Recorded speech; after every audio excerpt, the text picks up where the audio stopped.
Why did Jesus have to come as the Son of God instead of just God in the flesh?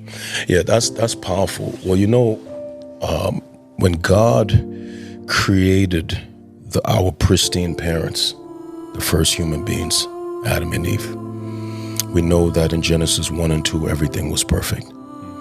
We know that by the time we get to Genesis 3, there is a catastrophic breach in the relationship between God and man. We call this the fall of human beings. As a result of the fall, sin enters into the earth. And we see that there is a fraction now in humanity, right? No one can really push against that claim because we could just look at the totality of the sickness of human beings, whether we are white, black, or brown. All human beings are struggling with the same sickness. We have been infected by sin. It is the source of all of our insecurities, our shame, our failure, our relational tension. It is the source of wars, poverty, sickness, and disease. It has infected human beings. It has infected all of creation, right? And because God is holy, he demands a payment for sin. His payment for sin is blood. And so what does God do?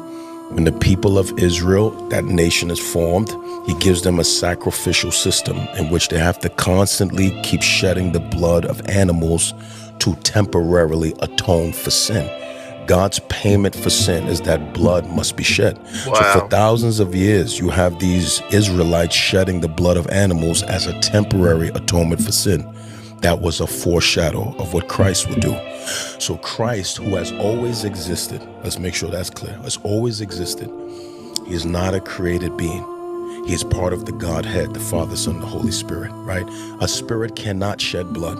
So Christ, who has always existed, had to take on a physical human body, borrowed a womb of a virgin.